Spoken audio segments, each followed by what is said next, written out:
Morning, everyone. I'll just leave it a few more minutes. We've got a few people dropping in, so well done for those that were prompted on time. There's a few more people just dropping in, so I'll give it a couple of minutes and then we'll get started.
Okay, good morning, everyone. It's nice to be here this morning, and thank you for joining us. This is Space Architects' update on the Building Safety Bill, and just to give you a little bit of an overview of me. I'm Rob Charlton, Chief Executive of Space Group, and I'll be taking you through this session today. Just a bit of housekeeping. If you do want to put any questions in, there'll be questions at the end, but if you want to put any questions in as we go through, just as a reminder, just drop them in the questions, or you can drop them in the chat. We'll pick them all up, but obviously best if you can put them in the quick Q&A. So just as a little bit of context, just to give you an overview of who Space Group are and how this all fits together. So Space Architects set out 60 odd years ago in the northeast of England, but over that period we've evolved into 4 businesses, and those 4 businesses share a similar purpose, and really that purpose is around addressing the waste and some of the failed processes in our construction industry, and trying to use innovation to optimize the industry. The waste can be in materials, it can be in time, it can be in carbon, it can be in cost, but that's what we're trying to offer for our clients. And from this discussion, this is very much around an update on the Building Safety Bill. It's a personal passion of mine. Anybody who I've had the chance to talk to will know that the bill is something I'm very interested in, and something that I've done a lot of research on, and I do follow how it's going, which hence why I've been asked to do this talk by my colleagues at Space Architects. I think it's fair to say that for me, this is the most significant thing or legislation that's ever happened to the construction industry. And I often say it's quite a bold statement to say, and I often, when I say that to people, I say, can you think of anything more significant? And I don't think anybody's come up with anything as yet. There have been things like the CDM regulations, even the construction, the bill back in the 1980s, but nothing touches this or the impact of it. I think what's interesting about that was that how prepared the industry are for it. I'm not sure, even as step one, that there's that many people know about it or understand the detail or the impact it's going to have on the industry. And probably more important is the timescale. It's not far away. However, our industry isn't great at getting prepared for things and generally reacts when at the last minute and when it needs to.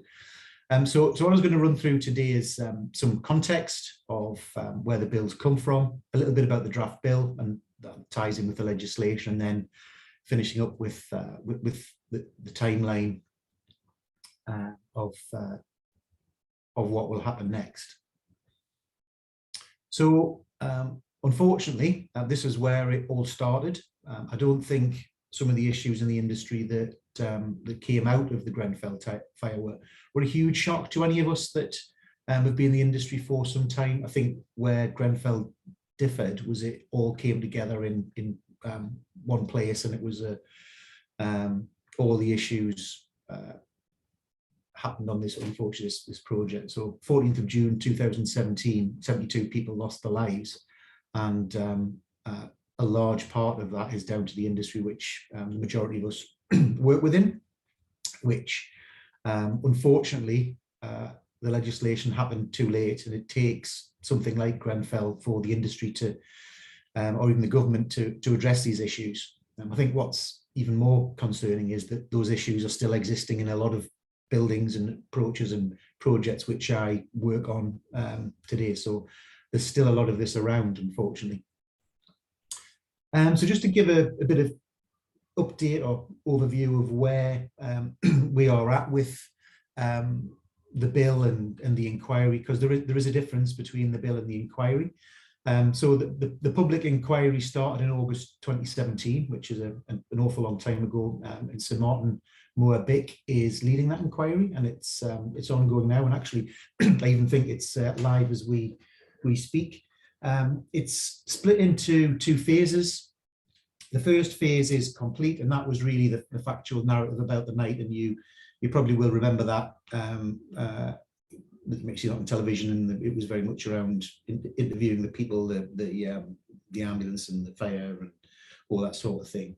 And that report was published in October 2019. So that one is completed. Where the real meat of the inquiry is in the phase two, which is around the causes of the event. And that started in January 2020. And you can imagine it's had a bit of a bumpy ride because of COVID.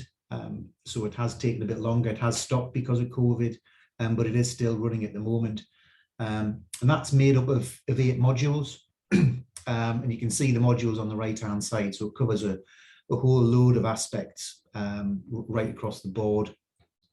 And it's currently at module 6 at the moment. And that's looking at the government issues. If you haven't had a chance to watch the inquiry, it is incredible the amount of coverage or how sophisticated the coverage is. You can watch it live. There's a daily recording of it, and there's even a transcript. You can see all the evidence. And I dip in and out over the last year or so. I've dipped in and out. And to be honest, certainly the early modules, the 1 and 2, were pretty toe curling. And the level of incompetence on the project right across the board is horrifying, to be honest. So if you are interested, you can just go on the Grenfell inquiry and have a look there. But the final report, it's like all these things, who knows? I think they've made good progress. They've caught up a bit of time. We get module 6, but you could see that would the report come out 22, 23? Previous inquiries, you'll know, have taken a long time to come out. And then other things that are going on. So that's the inquiry, but more in relation to the legislation, the Act itself. Judith Hackett was asked to carry out an independent review into what happened on that evening in relation to the construction industry and all those sorts of aspects, compliance. And she published that in May 2018, and she made 53 recommendations. I think it's pretty unusual, but the government accepted all 53 of those recommendations. They didn't challenge any of them, and they accepted them. So those 53 recommendations were then moved into legislation, and that's sort of where we are now, and that's going through Parliament at the moment. We're just looking at other legislation we have in our industry, and actually you'd be surprised how little there is in relation to our sector, how much is in actual law. So there's the Building Act 1984, which very much is around payment and all that sort of thing, but not a huge deal of detail in relation to what we do. There is the Fire Safety Act, Fire Safety Order, which is not an actual act itself, and then there is now, alongside the Building Safety Bill, there is a Fire Safety Act which has been put into place, and that was put into place in 2021. And there is an overlap between that and the Building Safety Bill. But the bill is going through Parliament, as I mentioned earlier. So the draft Building Safety Bill, after Judith Hackett had issued her report in July, a draft bill was pushed out, and really what today's discussion is around how things have changed from the original draft. At the time there was a few webinars, discussions, presentations. I did a couple on what was actually in there, but the update, the actual bill itself, that there are some differences, and actually some of those are quite significant differences. So really they're the areas that I'll focus on today, because you may have heard of a lot of the things that are already in there, but this does pick up a few things. So how does a bill become law? And I'm certainly going to bear in mind, I'm an architect by profession. I'm certainly not a lawyer. So I've over the last year or so, it's been quite interesting to find out how does all this stuff work in Parliament, and how do bills go through Parliament to become law. What we do know is it's quite it's got a lot of hurdles to jump through, and it takes a lot of time, and there's a lot of process to go through. So as I said, the draft bill was published in July 2020, and I think it's fair to say there is detail in there, but the way it's been set up is that the real detail will come in the secondary legislation.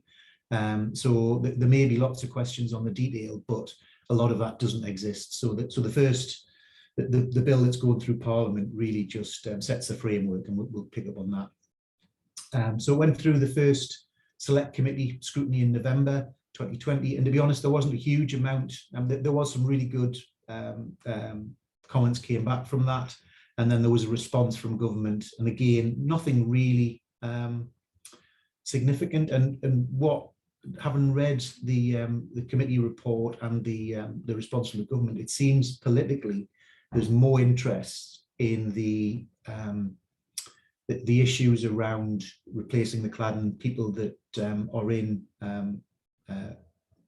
houses which they can't afford to sell or move on or whatever. So all of that stuff is more of the political side of things. Some of the detail in relation to the process that would probably interest us more seems not to get a great deal of scrutiny, and it's very much around the political aspects of people having to pay for replacing their cladding and things like that. And actually, interestingly, now Michael Gove has taken up the mantle with this. This is now within his department.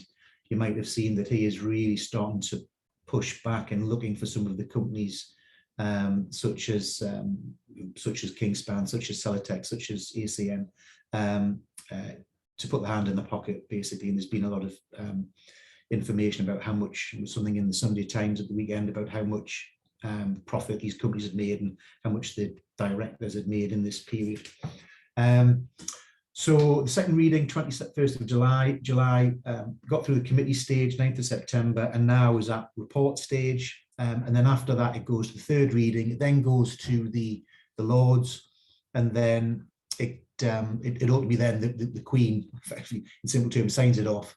That's royal assent. And And again, who knows, but how long that'll take. And obviously, as you can imagine, things have been a bit disrupted in Parliament because of COVID and various things. So an estimate Q2 for Royal Assent, could be later, probably unlikely to be sooner, but that is the starting point of the timeline, which I'll talk about as we go through. So just looking at the legislation and what it means, I'll be honest, this is some of it's a bit dry. As an architect, I like pictures, but it is factual. So I haven't got many pictures in, unfortunately, so I'm afraid it is a little bit dry, but the content is important. So what does the Building Safety Act do? What's it set up to do? So I think probably the first and most important thing that it does is it sets up a building safety regulator with it, and that sits within the Health and Safety Executive. And that really is the all-powerful body that will make sure all this happens, and that is probably the most fundamental aspect. And the building safety regulator will put all the detail in place, so they will define the regulatory regime. The Building Act will still be there, that's already in existence, but they will make sure that there's a lot of updates between the two, because they do need to fit together. So there's a lot of work to do in that, and the building safety regulator will be responsible for that. They will establish a register of building inspectors and building control approvers. So that's something new to monitor that. One of the things to probably bear in mind as I go through this is just think about if the timescales are 12 to 18 months time, where is all this resource going to come from? So you'll actually, when you start talking about these things, you might start thinking about that as we go through. And then they also put an onus on those who are accountable for these high-rise buildings. It makes it very clear who's accountable, and ultimately it uses very similar accountable people and kind of definitions at the CDM regulation, so very familiar. So the client ultimately is responsible for all of this. So it will be the chief executive of a housing association would ultimately take responsibility, and ultimately has to make sure that all of those risks and legislative requirements are put in place. A very important role is to appoint the building safety manager, who ultimately makes sure all of this happens, and make sure all the certification is put in place at the right times. The building safety regulator will establish a new homes ombudsman. So that's really about anybody who's had a new home and has had problems about defects. This gives us an ombudsman, because that doesn't exist at the moment. You haven't really got a great deal of recourse. The Architects Registration Board really has been asked to raise the assessment of competence of architects, but also across other professions. There is a broader issue around competence across the whole industry. Strengthened regulation of construction products. You can imagine a lot of the issues have been around the products that are used themselves, so that will be more regulated. And the other part that's in the bill is very much around giving residents a stronger voice in the whole process. And then also what's new on in the latest version of the legislation is a levy on the development of high-rise. Not defined as yet what that levy will be, and it's the consultation of that has just closed, but ultimately the developer will have to pay a levy on whether it's on square meterage or on the number of units, but that's on top of the tax that has already been agreed for developers to pay, effectively to address the issues going backwards. So yeah, I've touched upon the responsibilities. There's three main responsibilities: overseeing the safety and performance of all buildings. This is the building safety regulator. Looking at encouraging and improving competency of all those involved in the built environment, and then making sure that the regulatory regime is implemented, particularly in relation to high-risk buildings. The building safety regulator is established in shadow form. There is a director in place. and their plan is to be operating in scale within at scale within 12 months. There's a lot of work from civil servants going on in the background around writing the detail for the secondary legislation. There will be 3 committees that are in place. There's the residents panel, that'll be in place in 12 months' time, an industry competency committee, and that's already established in interim. I believe Judith Hackett is chairing that. And then there's a building advisory committee, and again, that will be up and running in 12 months' time. And really a big part of what they're doing is around standards themselves, about putting the safety standards in place, but improving standards and making recommendations to government. And it's interesting when you go through this, you would have thought all of this was already in place, but actually when you sort of get into the detail, a lot of this kind of thing, the legislation and the standards, there wasn't a robust framework to keep that all up to date. Obviously, the very important aspect of this is the definition of a high-risk building, because at the moment this legislation only applies to high-risk buildings. But very much when you're talking to, or when you hear the minister speak, or other people in the HSE, it is likely this will move into other building types. But what is a high-risk building? So it's not defined as a tall building or whatever. There's a definition of it. So it's at least 80 meters high, and that's measured from the ground to the level of occupiers, but it does ignore the plant rooms, etc. But that also is at least 7 stories. It has 2 or more residential units and dwellings in it, but care homes and hospital facilities will be subject to new duties, but not included in the overall legislation.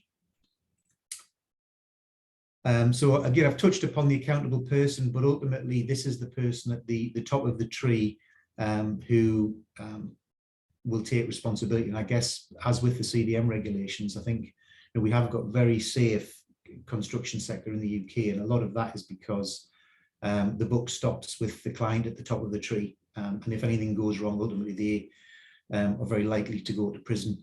And the same is the case with this. Their job is to make sure that their buildings are registered. All of their buildings that are high risk are registered with the building safety regulator. They will ultimately apply for the building assurance certificates, and you will see where they come in at key points, the key gateways, and how important they are. And obviously they have to meet the statutory obligation. So it ensures that at the top of the tree, these issues are covered.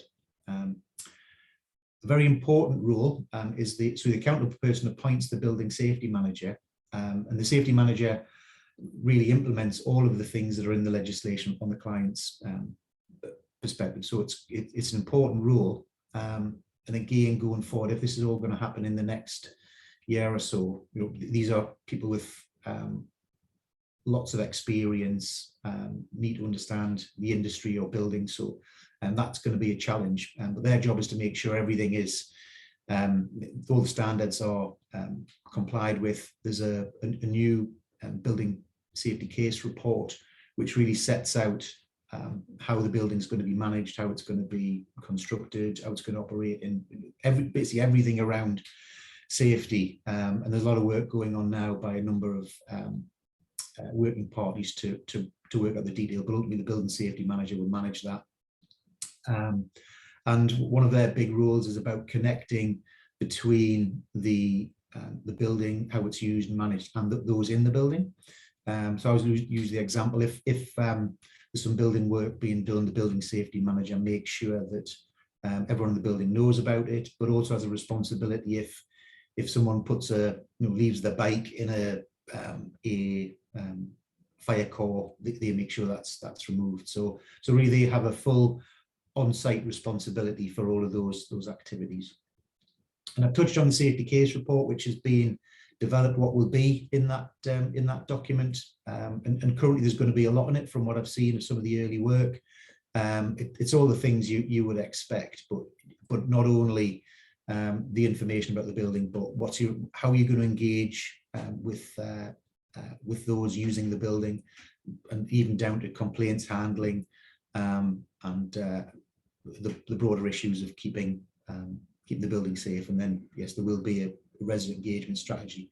So this is something pretty new in the industry, that it's an important part of keeping those in the building up to date. And obviously we know how much of an issue that was at Grenfell, that a lot of the residents had been complaining for some time about the inadequacies and of the buildings. So a little bit of the detail on some of these areas. One of the, for those of us involved on a day-to-day basis, the gateways are going to be very important. And this raises lots of issues. So now there's going to be new gateways throughout the whole design and construction operation process in new buildings. So planning gateway 1 actually is in place. That was added to the planning legislation on the 1st of August. And really what that does is it from a planning perspective, just make sure that fire has been considered and it's demonstrated at planning stage. And my view on that is any competent designer will have already done that anyway, so it's no significant amount of work that would have been done anyway. It's just probably just making sure it's defined and highlighted. And up to now, there hasn't been any significant feedback, negative feedback, whatever that seems to be going through the process. Where it gets more interesting is Gateway 2, and this is where in years gone by or up to now, sort of we start on site sometimes without even having building control approval in place, and we just sort of crack on. But what the Gateway 2 is saying, you can't start work until you have building regulations sign off, and also importantly, it will be the building safety regulator who will do that assessment. And as I said, there you can't start work. So imagine there's a lot of this. The detail of this will be in the secondary legislation, but there's going to be a pinch point if everything's got to go through the building safety regulator for approval. That could create a bottleneck. Where's the building safety regulator going to get all of these people from? And certainly we know that that's been worked on and that's been addressed, but also it seems that there's potential for a phased approval. So for large projects, it may be that certain elements may be phased to allow progress to continue. But that's the sort of detail we're looking at now. But it's been identified that there is a potential concern there. It could slow a lot of construction down. But from my personal perspective, it would be a shame if a lot of the legislation was watered down. I think it's important that we do get to the point where information is approved before we actually start installing or constructing. And then there's an obligation between gateways 2 and 3 on those constructing the building. And really that's about making sure you keep good records, you make sure that all the duty holders' responsibilities, and it's a bit like the CDM aspects and how we do that. But there's some interesting things in there about robust record keeping, and then the golden thread, which I'll touch upon. So there's a real onus on the construction process to make sure it's managed there as well. And then Gateway 3 is final handover, and basically what this is saying is you can't occupy a building until you have that certificate in your hand, and that's the accountable person's responsibility. And you have to have all the as-built documents at that point have to be in place. So again, you can imagine we've all been times when buildings have been occupied in a phased way, or as-built information has been poor or hasn't even been completed at handover. But that now is a legal requirement to make sure that's required, is put in place, and the information is then provided to the building owner. I mentioned the building control profession. There's a significant change to how that is regulated, and the building safety regulator will be putting things in place to improve the competency of building control profession, and there will now be a register of building inspectors, and a far more rigorous regime managing that. And again, you can see the potential challenge there of training that level of support up quickly, and is that experience still around? So I personally think that's a challenge, but I know the government departments have things they're doing, but I do think it's quite a challenge. And then I talked about the golden thread. So this is really a requirement of building owners to keep a golden thread of digital information throughout the lifetime of the project. So, and the important thing of that is around, it must be maintained through the life of the project. So we all know at the end of construction, we get a set of O&M manuals, which could just be files, but they could be a digital folder, but fairly basic.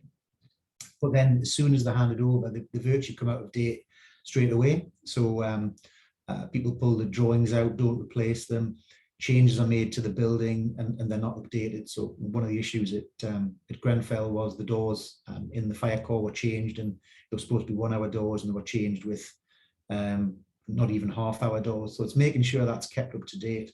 So that's quite an onerous task on building owners. Not an easy thing to do, but it's quite a responsibility. You can imagine again how much effort that will take. I've talked about the levy. As yet, not really defined on how that's going to work, but there is going to be a levy on developers, and ultimately, I guess that's just going to be fed down to their customers, ultimately in the marketplace. And then all of this applies to all occupied residential buildings, and there will be a national register of high-rise residential buildings, and the accountable person will be responsible for not just new builds, but every existing building that they have. So imagine some of the social landlords in London have literally hundreds of buildings. I think L&Q have over 200 buildings. So again, quite an onerous task to maintain information, put in place building safety managers for all of those buildings, and making sure you are able to communicate with your residents. Yeah, a bit more text there. And the residents' voice I've touched upon, and it's making sure that there are robust procedures in place. And again, some of those do exist, but many organisations don't have those frameworks in place. This is the one where I touched upon the political sensitivities, and this is the area that really the politicians have got excited about, that it's the cost to leaseholders, because politically this is a hot potato. You'll see it in the Sunday papers all the time, quite rightly, and this is really saying that leaseholders will not be liable for the cost of undertaking capital work. So if there's a need to change the cladding, which in a lot of buildings there are, that isn't down to the the building owner. If there are costs, this is where it sort of gets political. And what it's saying at the moment is the building owner has to explore alternative cost recovery routes before passing costs on to leaseholders. So that's very much around repairing buildings. And then beyond that, so slightly separate to that, there is going to be a building safety charge. So that is for the ongoing costs of implementing the new building safety regime, but politically is very separate from the issues of the previous shortcomings of existing buildings, which I think obviously the government have put several billion towards it, not enough to address all the issues, and some of that will be recovered from the developers who put those buildings together. But there is an ongoing charge for those that are in a building. This is new. The Defective Premises Act is new in this part of the bill. This wasn't in the initial draft.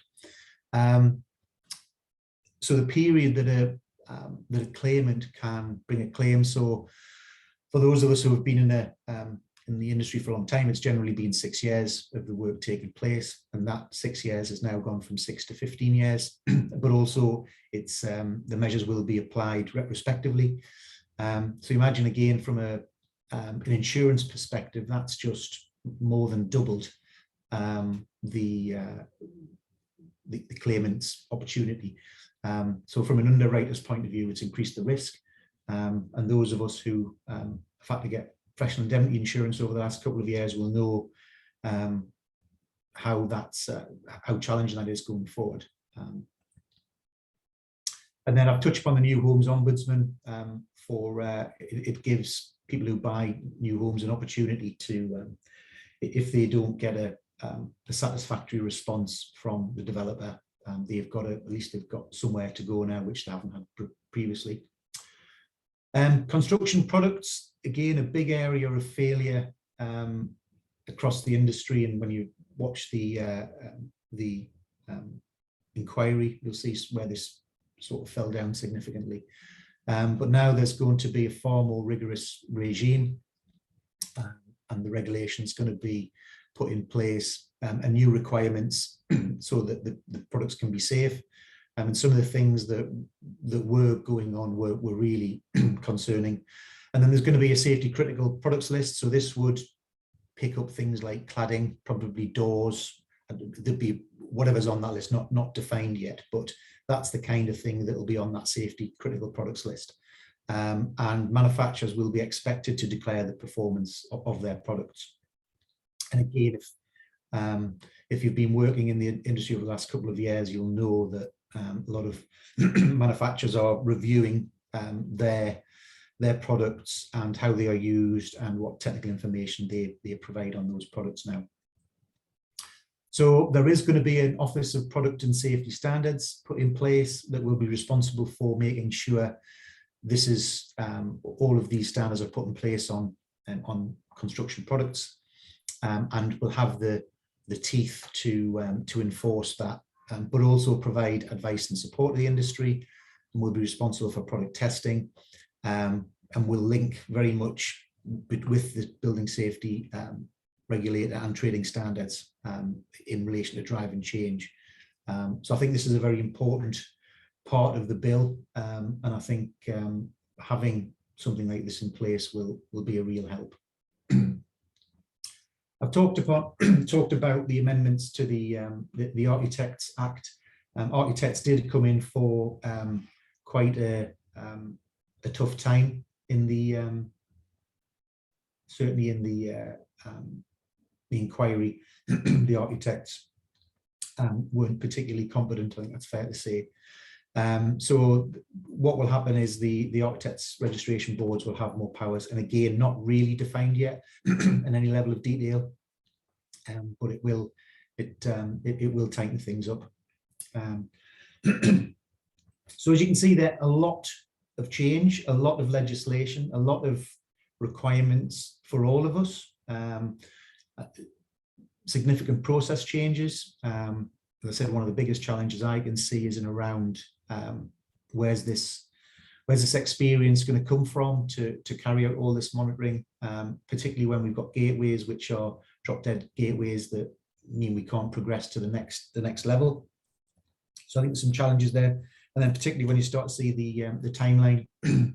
So all of this is from royal assent, which you remember is when it's been rubber stamped by the Queen. That could be middle of next year, but it could also be the end of next year. It could even be longer, but that's the kind of time scale we're looking. But in the first 12 months, what is planned is that the residence panel will be in place in the first 12 months. The limitation period will go from 6 to 15 years in the first 12 months.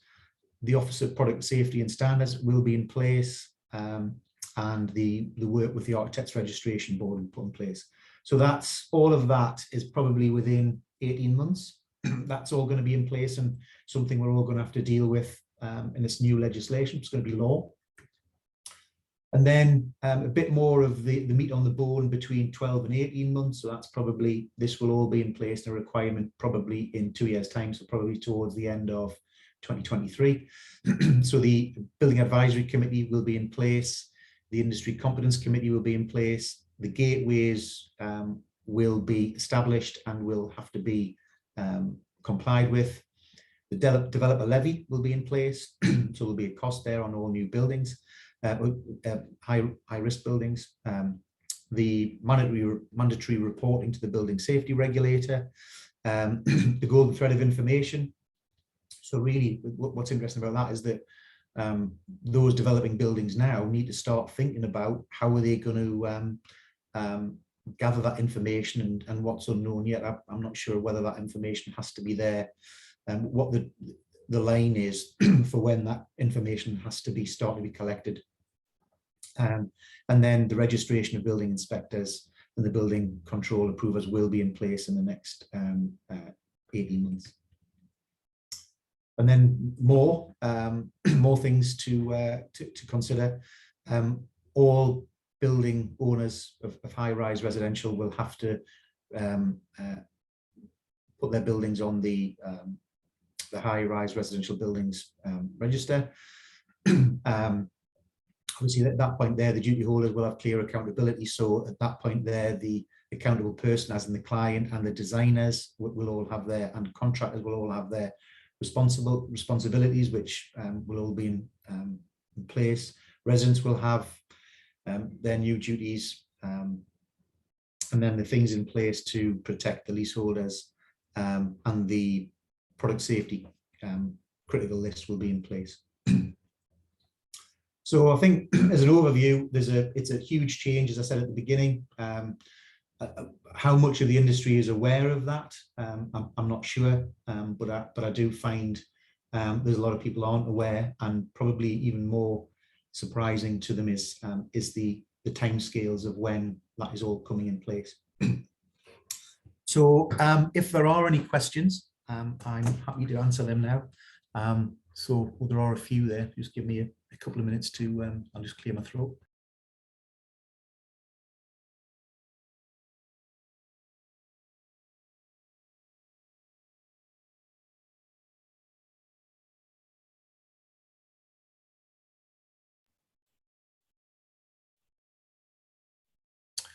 Okay, so I'll go through. Adrian has been very busy, so some good questions here from Adrian.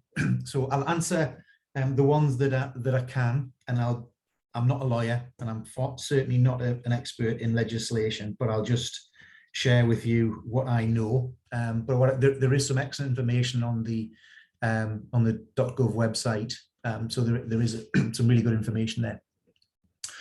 So Adrian's saying, I've seen suggestions that the 18 meters will be reduced to 11 meters, and which will then have a wider impact. I haven't heard that myself, but you're right, if that is the case, but that's certainly not in any of the legislation that's going through Parliament yet. It's very much as defined, but going forward, that could definitely happen. I think that they may drop or they could put different buildings into scope as well.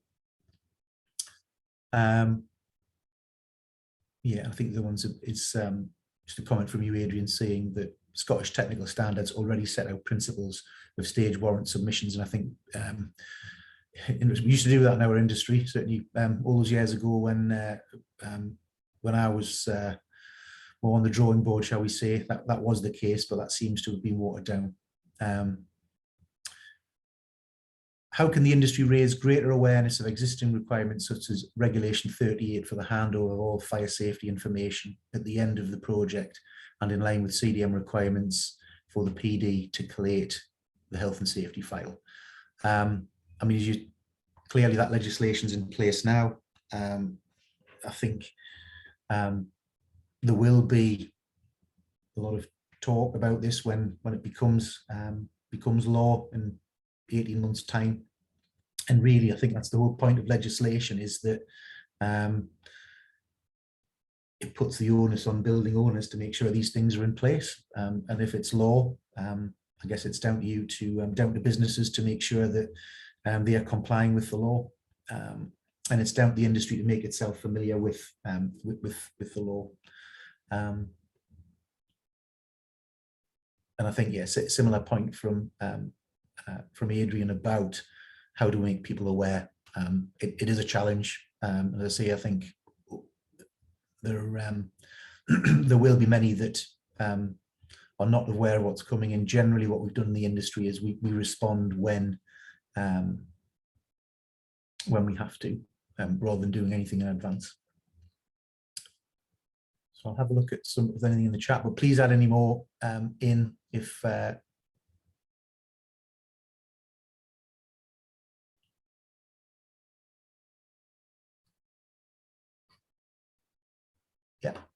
So yeah, I think I've answered all the questions. As I said at the outset, it's an area that I'm particularly passionate about because I think it's something, these are all things the industry has to address. So I'm constantly reading about it, but I'm more than happy to discuss all these aspects with people and get people's views. I would like to get a feeling from people if how much were they aware, how much do they feel the rest of the industry is aware of this sort of thing. So it's an interesting few years ahead. And I've spoken to quite a few people. I think there's never been a more interesting time to join our industry, in that not only have we got these issues around the building safety bill, where it gives us a real chance to resolve some of the issues from the years gone by, but also we've got some really interesting challenges around reducing carbon and carbon in construction, embedded carbon and in operation. So I do think it's a really exciting time for our industry, and hopefully we can attract some new talent, because probably one of the biggest challenges I think we have in our industry is around resourcing, attracting skills for young people joining the industry. Okay, if there's no more questions, thank you for your time. I hope you found it informative and maybe even a little bit interesting. But as I say, any more questions, you can just drop me an email. So thank you for your time.